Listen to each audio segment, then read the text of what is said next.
Hey, you guys. I tried to go live just a second ago and I had a little bit of tech issues, but here we are. Welcome to my weekly Tuesday live at 5. That's Eastern time. And I'm Jodi Carlton, and I'm an autism Asperger's relationship coach and expert. So, if this is your first time joining live, welcome. It's good to see you here. This is actually my third week, I think, doing this Q&A here on YouTube. I usually do this in my Facebook group, but hey, Sherry, good to see you guys, and Jay. Um, so talk to me in the comments. I love having interaction from my folks. So basically, what we're here to do today is you get to ask me anything, and some of you have already submitted questions for me in my Facebook, my private Facebook group. And if you're not in there, the private Facebook group is for both partners on the spectrum. So neurotypical partners, autistic partners, or even if you don't know, if you're still trying to figure this out, if you think somebody's on the spectrum, but you don't know for sure, join us in there because we have some really great conversation and discussion. Um, I do want to make a couple of announcements before we get to our questions today. So this week I launched a really cool new program. I launched membership tiers. And so what this actually does for you guys is it allows me to access or to provide access to you guys for more, even more stuff. And so like when we do this live right here, I'm talking to you. You can drop your questions to me, but you can't really have a conversation with me. So when you join a membership, a Spectrum Relationships membership, we have 3 tiers. All 3 of these tiers, even the basic monthly membership, gives you monthly group coaching sessions with me. So we will get on a Zoom call and you will actually get to talk with me and other couples and individuals who are going through some of the same things. And we'll be doing that once a month. Now, the first group coaching call is scheduled for this Thursday at 12 p.m. Eastern Time.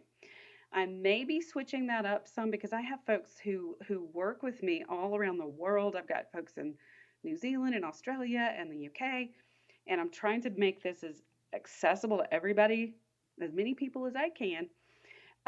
But this month, we're starting on this Thursday.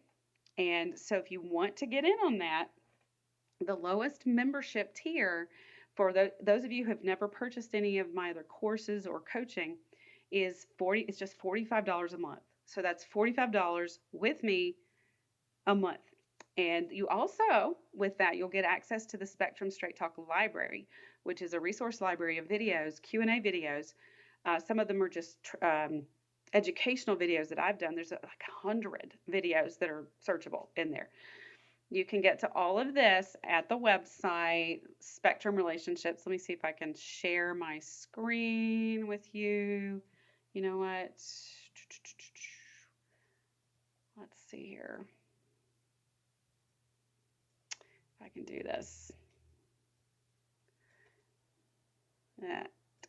That's not working. Oh, wait, here we go. All right.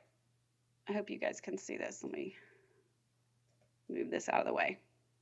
I'm new to this YouTube thing, you guys. Whoops, that's me. So basically, you go to my website, which is spectrumrelationships.com. You can click on the memberships and courses tab at the top. And basically that takes you to the membership programs. And so you've got basic membership, elite, which gives you big discounts on the communication transformation program. And then also there's a lifetime membership that just basically you're in for life. So, okay, let me move this back out of the way here.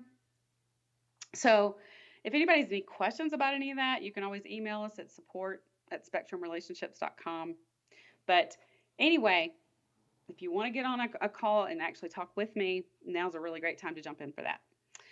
So today, and any of you who are on the call live, if you have any questions, drop them in the comment feed.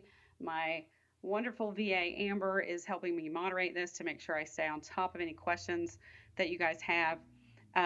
These calls sometimes go about an hour, but just depending on time. We may go closer to a half an hour today. I don't know. Let's see. Let's see what happens.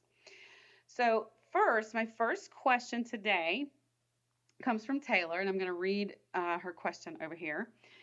She says, "Hi, Jodi. How to deal when a partner says he goes along with certain things or doesn't speak up about his preference because he feels I'll get upset." So he's kind of going along with it and not speaking up. He thinks I'm going to get upset if things don't go my way. I don't like hearing that he feels this way about me because to me, it doesn't give me a chance to either get upset, even if he says something I don't like, and or it doesn't give me a chance to see if I actually don't get upset and we can just move on. It doesn't give him a chance either. Feels like I then have to monitor myself sometimes around him. So any advice for this? She says, thanks so much in advance. So, this is actually a really common relationship dynamic. It's not unique to autism spectrum relationships, but oftentimes either one of you, this could be the neurotypical one of you, which means you're not on the autism spectrum, or it could be the autistic, just not wanting to actually speak up, not wanting to say what you really think, how you really feel, what your preference is, because you don't want to create conflict. And I want to just say that, Taylor, what you said here is absolutely spot on. You said, well, when he doesn't say whatever it is, he doesn't indicate his preference, it doesn't actually give me the opportunity to decide. It doesn't give me the opportunity to actually respond. It takes away the authenticity of the interaction. And so those of you who are on the call or here today, or you're watching the replay, I want to say to you, if you recognize this, and if you're willing to go, yeah, sometimes I just don't say what I think or what I want because I don't want my partner to get upset, I want you to hear me. When you do this, you are taking the authenticity out of your relationship, because then you're basically trying to control your partner's feelings, their response, their thoughts, their feelings, by assuming or worrying about how they're going to react. And so when you choose to say what you think they want to hear, your partner, you're basically deciding for them how you're deciding for them how they're going to react and respond, and you're not being authentic. This is ultimately really destructive to a relationship. Now, I also hear you saying, but Jodi, I don't want the conflict. I don't want this to become an issue. So, what really needs to happen in your relationship for both of you is the safety of being able to talk out differences. Now, I teach you guys this in the communication transformation program. And so I want to give you some tips here, because Taylor, you're saying, how do I deal with this when I'm finding out after the fact that my partner wasn't quite honest with me? And so what he's doing is avoiding what he thinks is going to be a bad reaction, which tells me, or I don't like the words bad, good and bad. He's avoiding a reaction that is something that he's perceiving as negative. So what's really important is to learn how to reflect back what your partner is saying before responding. I went over this I've had 4 or 5 coaching calls already today. And I went over this with at least 3 of my clients today. Our first reaction is always our first knee-jerk response is always to react. We want to react to what our partner says instead of actually reflect what we heard. So the way to build safety and security, and Taylor, this is my advice to you, the way to build safety and security so that partners and you eventually feel confident in how you feel safe to say how you really feel, is to not respond right away. You want to reflect what you're hearing first and foremost. So you want to say, okay, you may be thinking, oh my gosh, that's not what I want. Or you may be thinking, no, that's not what whatever you're thinking. Whatever whatever you want to respond, that's not what you want to do first. First, you want to say, okay, I want to make sure I'm hearing you correctly. What I'm hearing you say that you prefer, or what I'm hearing you say that what you think is blah, blah, blah, whatever that is. Am I getting that right? This is stage 2 of communication. This is how we interact. And you want to make sure that you hear properly. And then, unless it's a decision that needs to be made right then, what I want you to do is not respond to it right then. I want you to say, okay, thanks for sharing that with me. Let me process that and get back to you. I rarely recommend that you respond right in the moment, unless sometimes we have to, because let's say you're trying to decide if you want to go out to eat and you're literally in the car. Those types of interactions, you can't say, okay, well, let me process this and think about it later. But in your relationship, as you have more and more interactions where you don't have a negative response or you don't have a big response that causes conflict, the safety in the relationship will grow overall. So then when you have these conversations that are kind of on the spot and a decision needs to be made right now, it feels safer. So Taylor, in the future, if you're with your guy and you say, hey, where do you want to go to dinner? And he's like, I don't know, whatever you want to do. And you might want to say to him, look, here's some options that, I really, if you don't have a preference, then say, I don't have a preference. I'd really like to hear what you have to say. Now, if you tell him you don't have a preference, then that better be true. Because I've been in a relationship with someone who said, I don't have a preference. I don't care, whatever you want. And I say, hey, well, I want to go to Texas Roadhouse. And then he was like, well, I was thinking we could go to Olive Garden. But he had just said, I don't have a preference. So if you truly do not have a preference, that is the only time you get to say that. But if you actually have you have an opinion on something, you don't want to set somebody up to have an opposite opinion. You want to go ahead and say, look, I was thinking we could go to Olive Garden or we could go to Texas Roadhouse. What are your thoughts? And that way you're going ahead. You want to go ahead and put it out there, what you're thinking, and say, but I really want to hear what you have to say or what your opinion is. Don't leave how you feel, what you're thinking up for. You don't want to leave that off the table. You want to go ahead and be really clear about what you're thinking and what you're feeling first. And that then gives your partner the opportunity to process, okay, this is what she wants. Choices, options are always helpful in situations like that. Taylor, I don't know if you're on the call, but if you are, drop me some comments here and let me know if I'm addressing what's actually happening with you guys. I know that what I'm talking about is what happens with a lot of couples. Anybody else here? Be sure and comment if you want to. If this is something similar for you. Okay, I'm going to go on to the next question, unless anybody here has one. Okay, so this person, this is an anonymous person from my Facebook group who says, my husband tends to remember certain things about past conflict conversations, specifically things that I've said about either how I felt or what he did. For example, during one conversation we had, I claimed we were just talking, and then all of a sudden, he blindsided me. In a later conversation, he used that same verbiage describing something he felt that I did. But in reality, the two conversations were nothing alike. He tends to use my words against me. Is this scripting or manipulation? Okay, I'm going to go back and read that again to make sure I understand it, because clarity is important, and I want to make sure you guys understand it. So this person's saying, during a conversation we had, I claimed we were just talking, and then all of a sudden he blindsided me. I'm not really sure what that means to whoever posted this, but you're also saying in a later conversation, he used that same verbiage describing something he felt that I did. But in reality, the two conversations were nothing alike. Okay.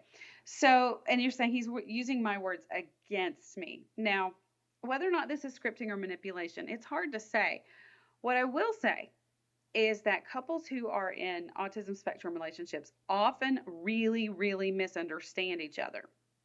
And so oftentimes what your one person's understanding of how one of you thought, felt, your preferences, you know, both of you, if you have a conversation and then you, this happens all the time, you describe to me what was just said and what you agreed upon.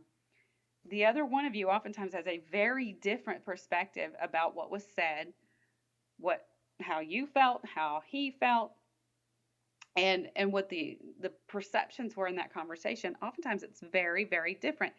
And so you're saying that the conversations were not alike, but he's referencing them as if they are. Sounds like a lot of confusion to me. So I want to clarify to you what the difference is between confusion and misunderstanding and manipulation and control, because there's a difference. So when there's confusion, basically this is just when you guys aren't speaking the same language. You don't have the same definitions of how words are used, how expressions are used. You're not interpreting things the same way. You are walking away from a conversation with different perceptions of what was just communicated. Now, part of what can influence this is what you each are bringing to it. That's stage one of my communication model. You each bring to every single interaction your expectation of what's going to happen. A client today told me she was expecting her husband to react in a certain way about something I said. And I cautioned her about that because when we always bring these expectations into our interactions, but sometimes those expectations end up being the narrative that we have for that interaction. And we don't even realize that the actual interaction happened differently. So if you are somebody who has conversations with your partner in your head before you even have the conversation, so I call this shower monologues, car monologues. I do it in the shower, that's why I said that. It's when you have this conversation with somebody else in your head and you anticipate what's going to be said, how the reaction's going to be. Oftentimes we get it wrong, but we don't realize we're getting it wrong, and that becomes our narrative of what actually happened. So this is part of the expectation we bring to our interactions. Our previous relationship history is part of what we bring to it. Our values, our beliefs, our goals for the relationship, all of that's brought to our relationship.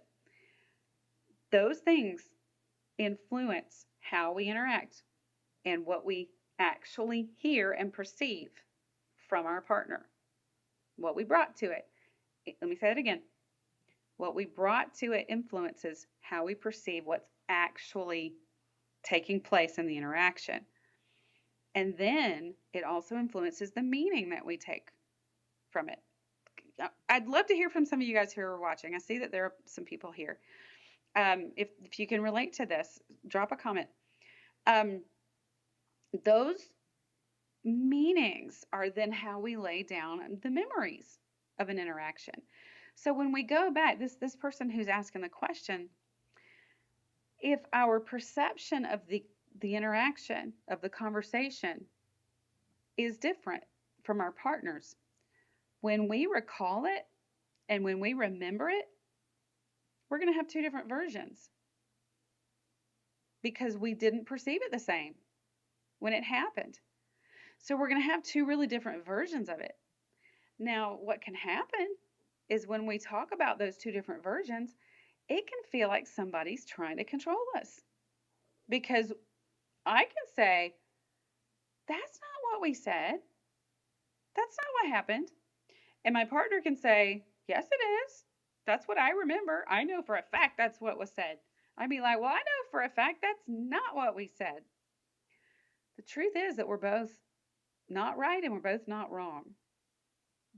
What's happened, though, is that we have two different narratives and two different memories of what was said.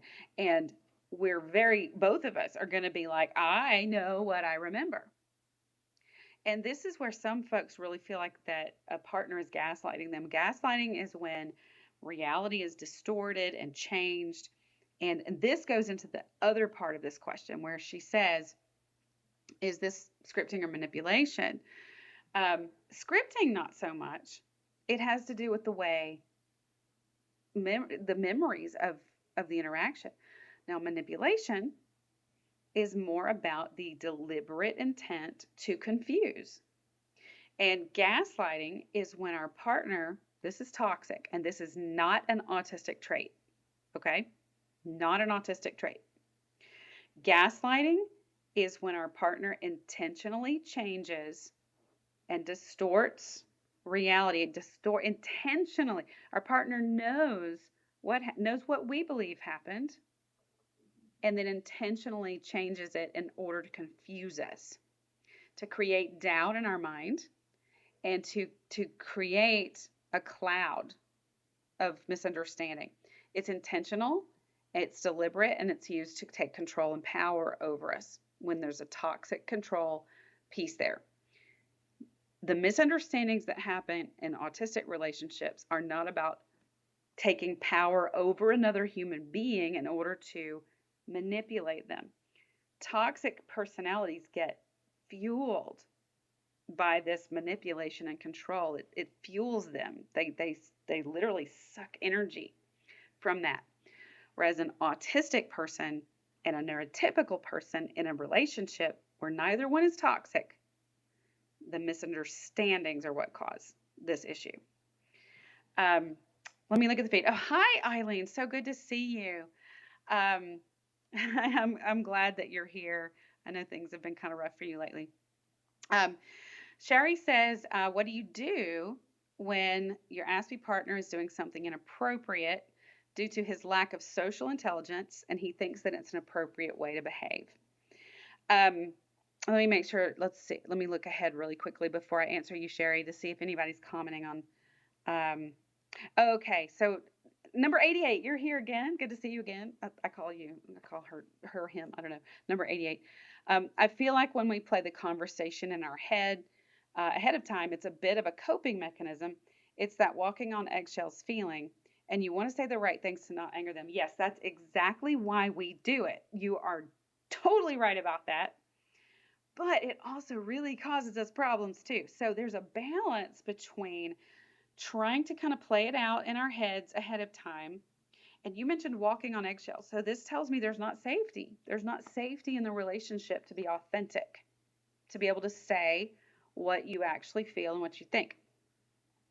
I would encourage, unless you're in a toxic relationship like I just described, I would encourage authenticity and to stop trying so much to troubleshoot how your partner's going to react, because you are not responsible for your partner's feelings, emotions, reactions, and you get to have your own.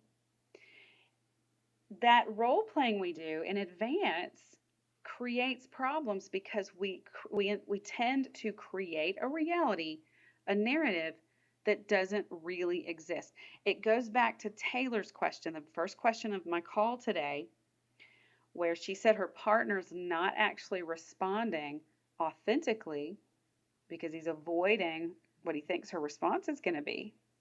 So he's either in that moment or ahead of time, he's already played this out in his head, how he thinks she's going to respond. But he's not giving her the opportunity to actually respond the way she feels and thinks. So, number 88, when we do this, when we try to predict and we have those conversations ahead of time, we're not really giving our partner the opportunity to have an authentic reaction to us, because sometimes we change what we say, change how we approach them based on what we're predicting how they're going to feel and react. When really we need, the healthy thing to do is to just show up in an authentic exchange then our partner is responsible for how they react and respond. And ultimately, if those reactions and responses are toxic or hurtful and over time you can't learn how to interact in a way that's respectful, and I've got resources for you guys about that, then we ultimately have to decide what we're going to choose. We don't want to just continue choosing being with someone based on anticipating how they're going to respond and predicting for them and trying to walk on those eggshells. We don't want that. That's not the way that we don't want a relationship where we're walking on eggshells. Okay, so I want to go back to Sherry's question. I'm going to read it again. So you said, what do you do when your Aspie partner is doing something inappropriate due to his lack of social intelligence and he thinks it's an appropriate way to behave? Well, it depends on the setting. So if you are in a setting where it's family, it's friends, it's people who know him, I would say let them interact with your Aspie and let their interactions with them let them have their own relationships, because those of us who are in the neurotypicals who are in relationships with our Aspie partners, sometimes we have a tendency toward codependency, which means we're fixers and we try to make everybody okay. But really, that's not our job and that's not our role in life. And our Aspie partners have their own relationships with people, and we really can't fix that. Now, so that's where you're in a social setting or a setting where people know your Aspie and are comfortable with them. Now, if you're in another type of setting and these people don't really know your partner that well, it's still your partner's relationship to manage. But my question is does your partner want your intervention and want your help? Does your partner want you to cue him and say, hey, have some, you can't, if your partner wants your help and it recognizes that there are blunderers, then you can have, I'm all about hand signals. You can have hand signals to be like, or whatever hand signal, the pinky finger, what you figured out amongst yourselves where you can give him a kind of a cue that it's time to stop talking, or that's not the. But if your Aspie partner doesn't really want help with that, and a lot of neurotypical partners say that this can be embarrassing for them, this is a tough one, you guys, but that is a you issue, and we have to not attach our own personal feelings to how our partner interacts with others. That's super hard. If this tends to happen like with your boss, then I would say have a conversation with your partner and say, you know what, and not take your partner to situations where it could change your life situation. So if your Aspie partner is inappropriate to your boss, don't take your Aspie partner to those situations unless he's willing ahead of time and he acknowledges that sometimes the behavior is inappropriate and he's willing to be a team with you. And if you elbow him or whatever and say, if your partner's willing to cooperate with you in those situations, okay. But if he's not, then sometimes we have to attend things separately. That stinks because we want to go together. Afterwards, this is tricky because it depends on the relationship you have. A lot of Aspie partners don't really want feedback. And again, this is where we try to be fixers. And if your partner wants feedback, then give it. But if he doesn't really want feedback, it's not really our job to give that feedback to another human being. It's tricky because this is a relationship we're in and this is a partnership, and we want those social situations to feel more comfortable. But we also don't really have the right to tell another human being that they're inappropriate unless they're receptive to it. If they want to know, and or if you've tried, they may not know if they don't know at all. There's a difference between being completely unaware and being unaware and just not caring. They don't want that feedback. And if they don't know at all, if they're absolutely clueless that something was inappropriate, you might bring it up and say, "Hey, you know what? That we know now that you're Aspie. If you do, I'm neurotypical, and I want to translate for you. You can be the translator and say, I want to translate for you that in neurotypical world, that's not something we would do." Sherry, let me know what you're thinking on that. You guys, you and Jay. Hey, Taylor, I answered your question first, so you have to replay. Okay, good girl gone rich. I like that. Good for you, if that's true. All right, you said, I mentioned that my partner of 6 months may be on the autism spectrum, and he pretty much gave me the silent treatment. It's been about 5 weeks with very little contact and no clear communication. I'm hurt. And I'm going to go ahead and read your second comment to see if it's. You said, anytime I respond with questions or try to communicate, he shuts down, doesn't respond, or calls me crazy. I'm confused because the first 5 months he communicated beautifully, but somehow he shut down. And hi, Janice. Good to see you. Good to I haven't seen you in a while. Okay, so you mentioned that he may be on the autism spectrum, and so this shut him down. So this comes up a lot in my group. How do I go about bringing this up? And you did go ahead and bring it up, and now he's shut down. And so apparently this is not something that was on his radar. And maybe he is on the spectrum and maybe he's not. But what I'm hearing is that he shut down and he shut you out. So this tells me he's not receptive to this. Relationships can work when a partner who's on the spectrum isn't really open to the idea. But what is required for the relationship to work is that the partner still shows up and is receptive to working on individual relationship issues, communication issues, intimacy issues. It's not critical for a partner to acknowledge or agree that they're on the spectrum.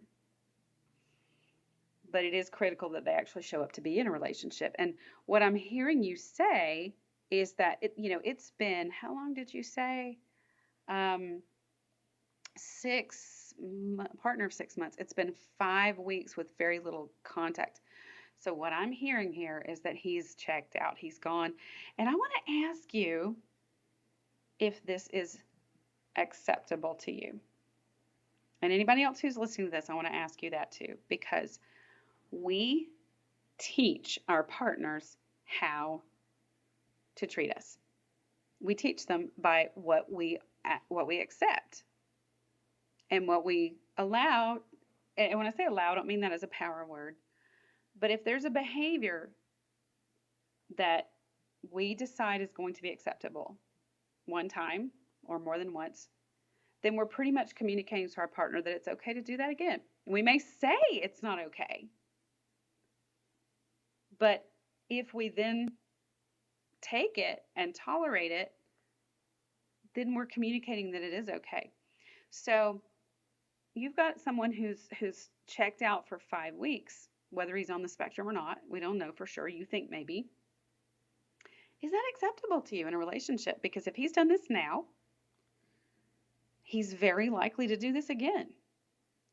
And you said, okay, his son does have autism. He may have taken my comment hard due to internalized guilt. Okay, so you're kind of predicting what he's thinking. I wanted him to know I would support him no matter what, but he won't even talk to me. Do I move on? Can I save it? Okay, so he's got a son on the spectrum, which there's definitely a genetic tendency there. So maybe he is on the spectrum. You're trying to figure this out. I get that. You're trying to figure it out. So you are making some guesses at what he may be feeling. And I will say this, I've yet to meet someone on the spectrum who feels guilt about having a child on the spectrum. I have met folks on the spectrum who say they don't actually want to have kids because they don't want their kids to deal with some of the struggles that they're having. But I don't know that he's feeling guilt, and so it's really a dangerous thing to try to project that onto him. But what I've definitely run into when adults have children on the spectrum, having autism has a lot of different looks with common threads. And the reason for that is there are all these different combinations for how autism traits show up. All of the sensory processing disorder is an inherent part of autism. So basically, we're all our senses, the way we smell, taste, touch, feel, where body is in space, we all have a certain level of sensitivity for our brain to register a sensation. And the typical range is here, whereas if we're hypersensitive, we're over here, and we're hyposensitive, we're over here. So really, it takes uh, a little bit to register a sensation, or a lot to register a sensation. And folks on the spectrum typically are on one extreme or the other for various sensations. And so, if you think about all the different combinations, that can look really different. Executive functioning is our tasking, organizing, structuring abilities, planning, and we have differing degrees of executive functioning abilities and challenges. So that can look really different. My point is, when someone has a child on the spectrum, this happened to me in a former relationship. I dated a man for 2.5 years who had a son on the spectrum. His son's version of autism was very different than his. His son was diagnosed. So for him, his definition of autism was what his son looks like, his son's traits. And folks on the spectrum oftentimes are very black and white. And so it's definitive. This is autism. The way my son is autism. I'm an autism expert, so I've met into the thousands of people on the spectrum, and I see all those different variations. So I recognized him to be on the spectrum too. But it made him furious when I brought it up because that's not his definition of autism. How his son is his definition, and he's very different. For us, I was able to drop it. He didn't shut down like your guy has. He didn't shut down about it. We ended up with other deal breakers in our relationship that had nothing to do with autism. The autism piece, I understood it. He was willing to work on all those individual pieces, but we ran into some other deal breakers. So what your guy may be responding to is his definition of autism isn't what you are seeing.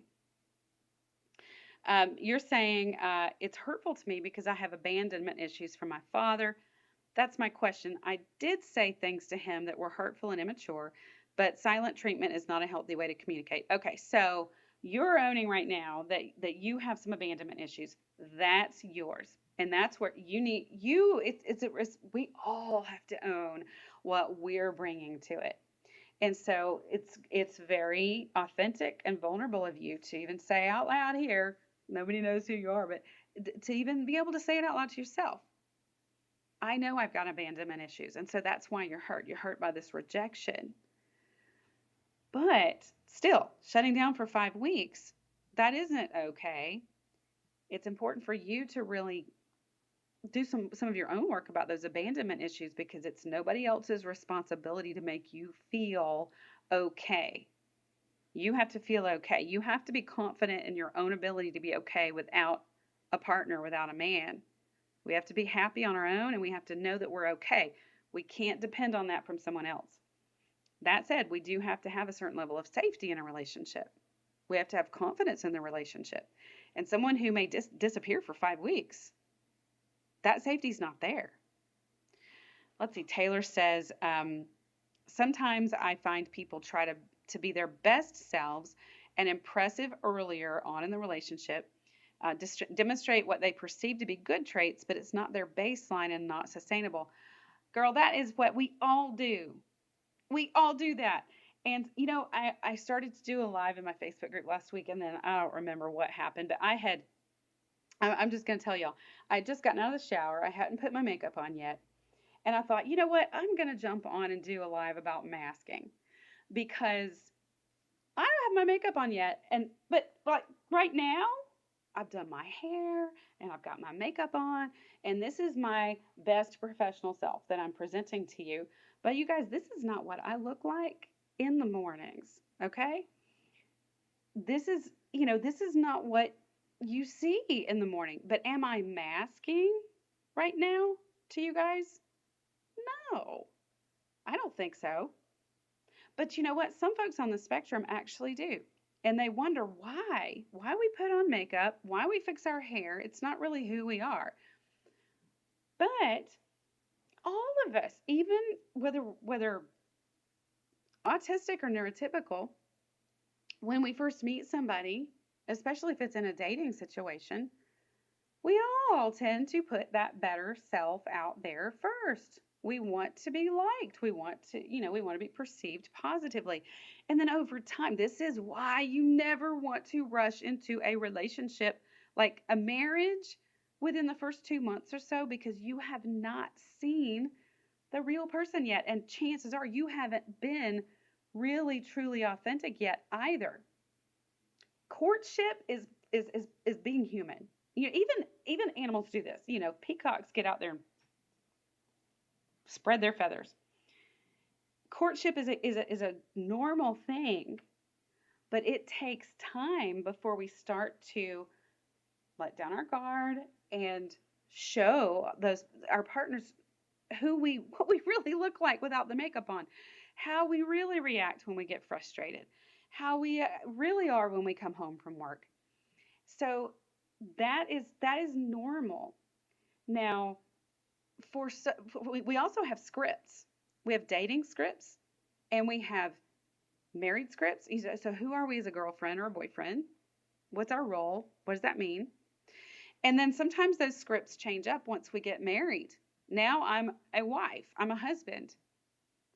That can be a different script based on what we're bringing to it. And then we have kids, and now I'm a mom, and you're a dad, or you're a dad, or whatever you are. We all have different roles and scripts that we then engage in our different situations. I'm a mom, I'm a professional, I'm a daughter. Those are all different masks and scripts that I run when I'm in those different situations. And Aspies are no different. Sometimes it's more exaggerated though. And I have neurotypical partners all the time say to me, he masked and now I didn't, this is not what I signed up for. Well, you did the same thing. We all do. And it's maybe more exaggerated sometimes with Aspies when that script flips, or over time the home and the relationship is the safe space for someone on the spectrum to just completely lose it because the world is so overwhelming. Whereas in the beginning, they're trying to hold it together for you, just like we all do. But that's all part of it. That's part of it. And we have to not be like, well, he was masking. Nah, maybe he was running, he was in a dating script. After I got married to my husband, who I was married to for 19 years, I noticed he didn't bring me flowers anymore. I've told this story to you guys before. I'll tell it again. He used to bring me flowers a lot. After we got married, I noticed he wasn't bringing me flowers. And so I was like, why don't you bring me flowers anymore? And this was about 2 months into our marriage, I guess. And he looks at me and he was like, I didn't think you wanted flowers anymore. And I'm like, what? But you know what? I didn't know he was on the spectrum.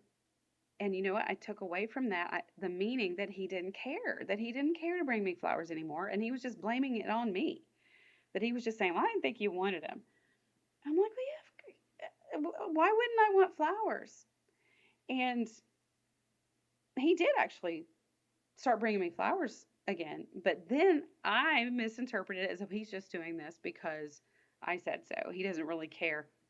And this is where I really didn't have help as a neurotypical. I didn't understand my relationship. And I took on that assigned meaning that so many of you take on when you don't understand the behaviors, and you want your partner to just get it, and he doesn't, and then you tell him, And a lot of folks are like, well, if I have to tell him what I want, it doesn't count. Yeah, it does. It counts. Sorry, you guys, I'm going on a tangent. Um, okay, so Taylor, you said because she said he was a great communicator at the beginning. Oh, okay, yeah. Um, that's exactly right. So he could have been a really great communicator at the beginning, but that can be part of it. So you're saying that you brought this up. That can be part of that whole dating courtship piece. It depends on what his script was for that. Now, I don't know about this guy.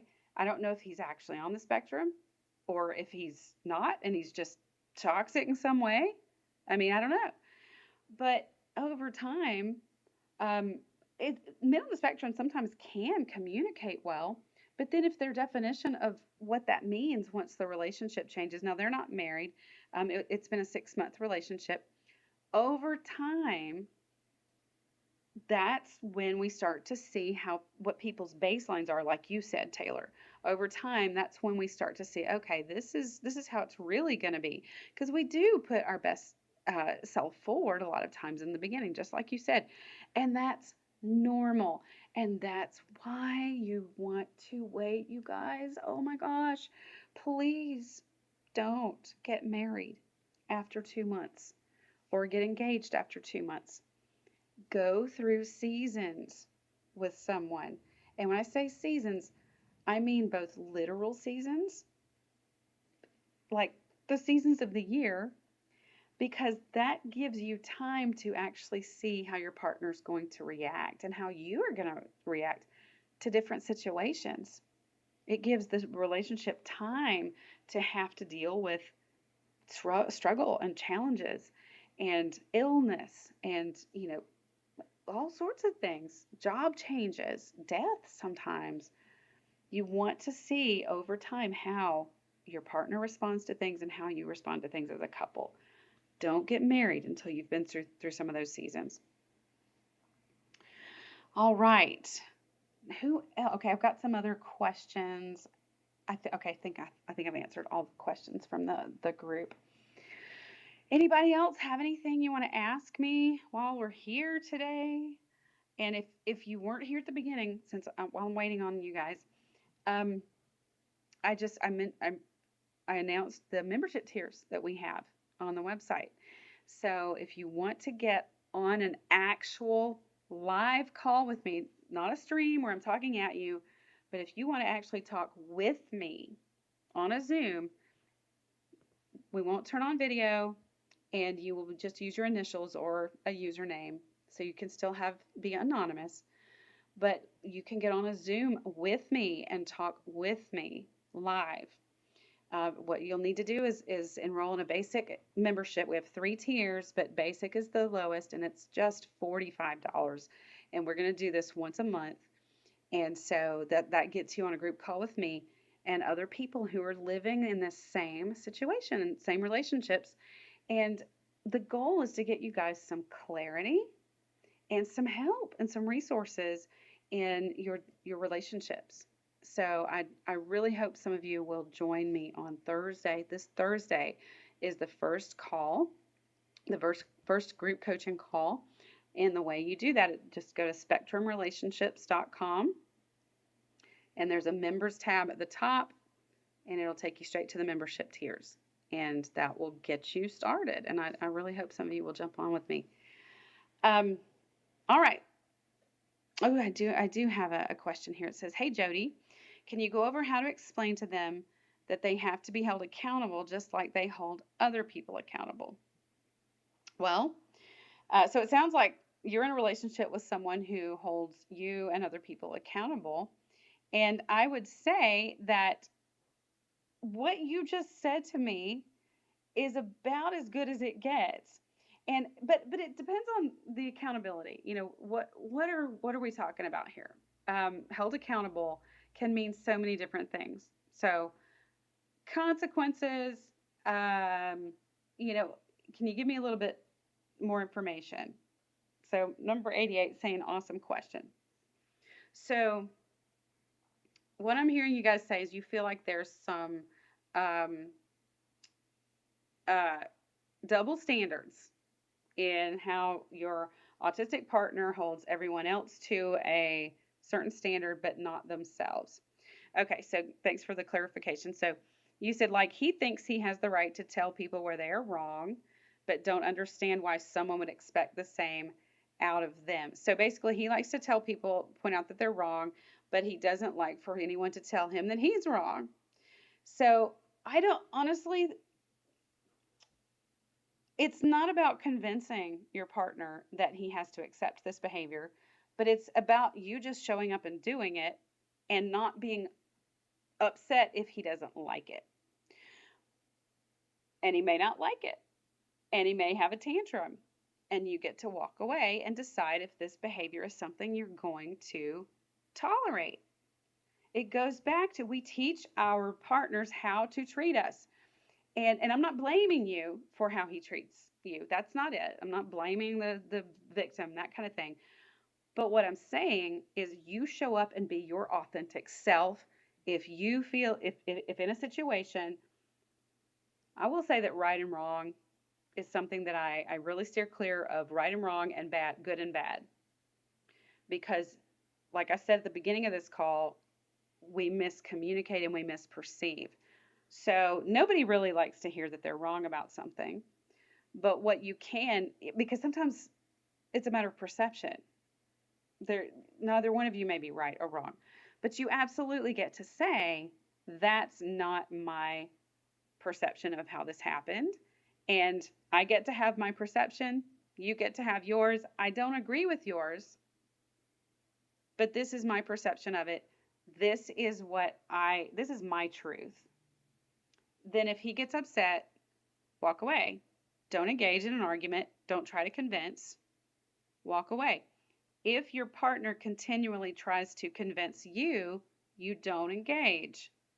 You don't engage in that. So the way you hold people accountable is, you don't actually accept that behavior. You don't. I mean, you can't stop anybody. It's not about controlling. You can't stop anybody from how they act and behave, but you do get to say, I don't agree, and I'm not going to argue with you about this. Okay, so number 88 is talking about this particular question. What do you do when they say back that they don't feel supportive? I think you're saying they don't feel supported when you don't agree with their perception. And my answer to that is to say, well, it's my I get to have my own perception. It's not our job to support somebody else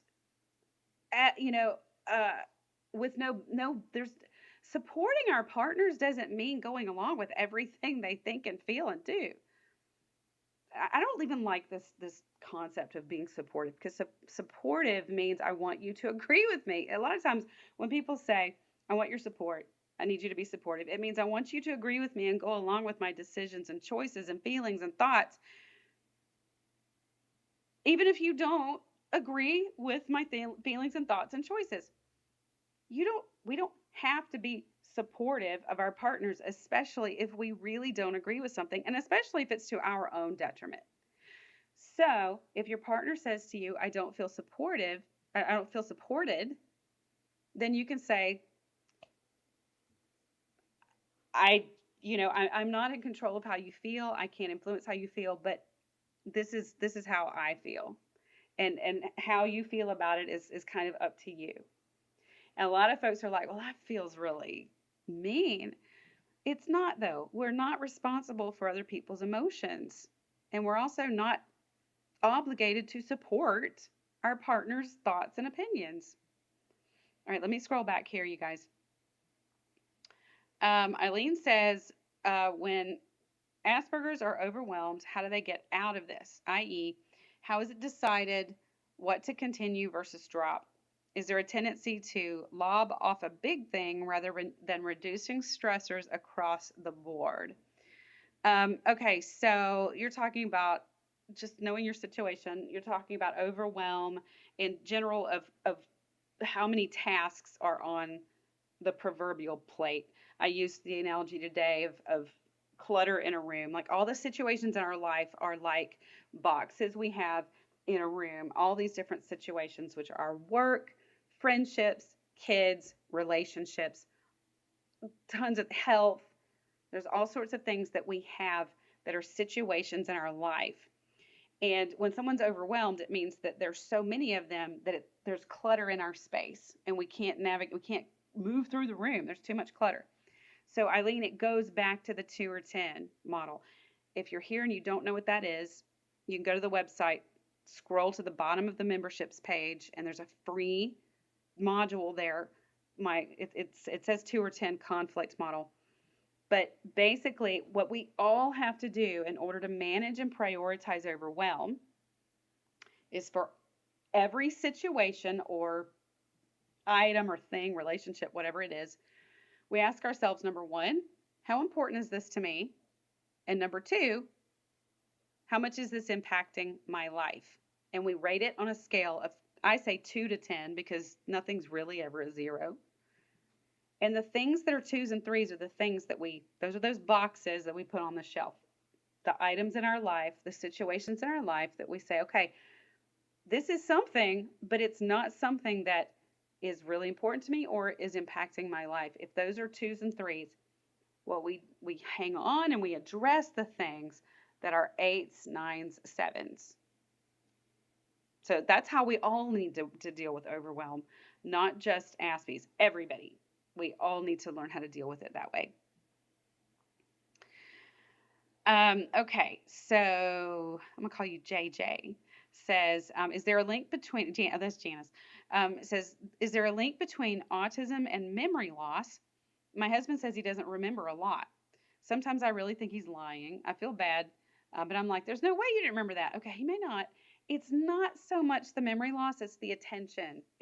We cannot store a memory if we're not attending to the situation. In other words, if our focus and our concentration, if our brain is not receiving and absorbing what's happening, what's being said, everything, we are not going to create a memory.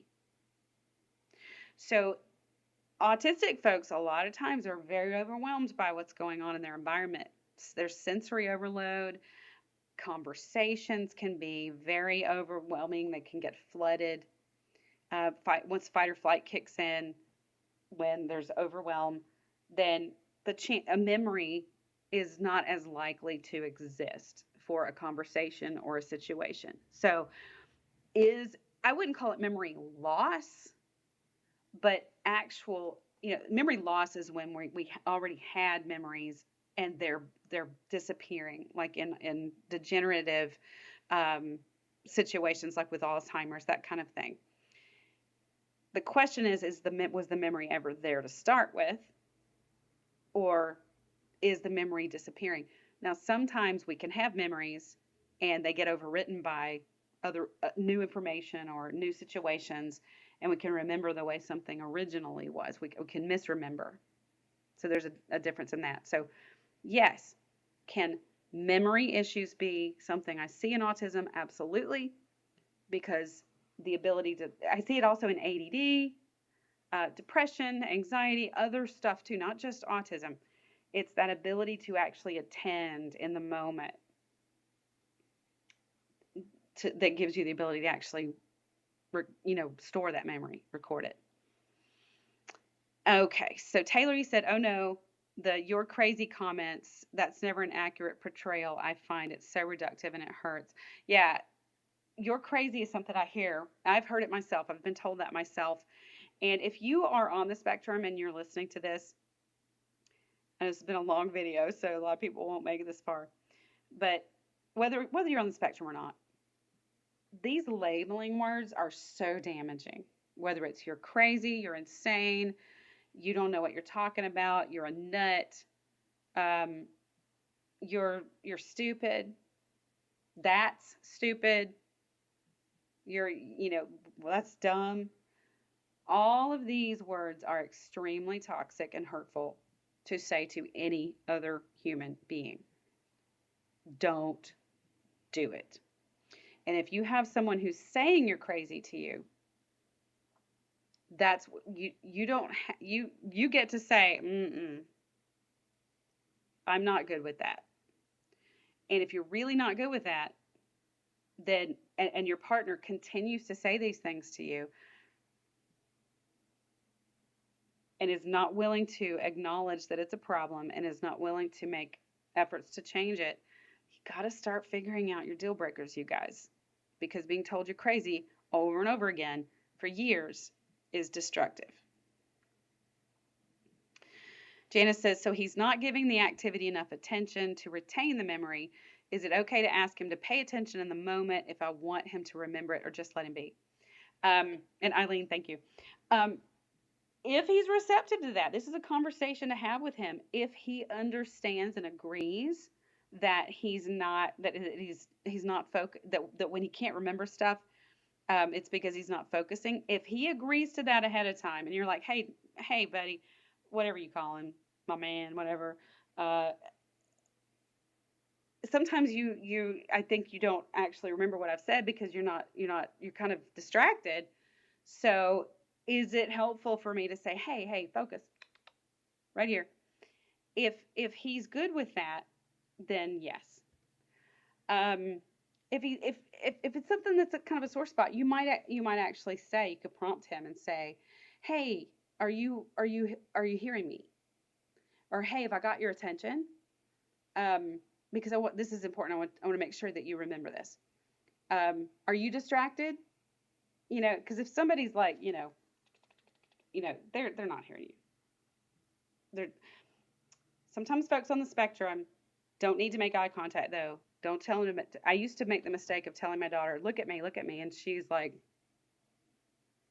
and she couldn't hear what I was saying because it was really distracting her to look at me. So it is possible for your partner to be looking away, but if they're reading something, if they're listening to a news show, or most human brains cannot attend really well to two different things at once. So you can say, hey, are you hearing me? This is important. All right, you guys, I'm going to have to call it a night. We ended up going an hour. I thought maybe it'd be half an hour today, but you guys always show up and talk to me. So again, I really would love to see some of you on the group coaching call on Thursday so we can actually talk with each other. So hop on over to the website and at least get in. You can cancel membership anytime, but I'd love for you to join me this one time, see how you like it. You'll also get access to the Spectrum Straight Talk library, about 100 videos. So just come on over and join me on Thursday at noon. All right, Janice, good to see you again. And I'll also see you guys back here for Ask Me Anything. Well, actually, no. Next week, we're going to be going over the Autism Quotient quiz during this time slot. So if you think you're on the spectrum, or if you think your partner may be on the spectrum, we're going to do a screening right here on this call. I'm going to walk you guys through all 50 questions so that I can explain every question to you to help ensure that you get the most accurate results. And then I will have an offer for you guys at the end of that to get on a consultation with myself or Debbie King, my other colleague who does some stuff for me, to go over those results if you want. And that will be a paid consultation, but you're going to get your results either way. And I'm going to walk through that entire quiz with you to help you really clarify whether or not you're on the spectrum or your partner is. So join me next Tuesday at 5 Eastern, and I hope to see you on Thursday for the group coaching call. I will see you guys soon. Bye.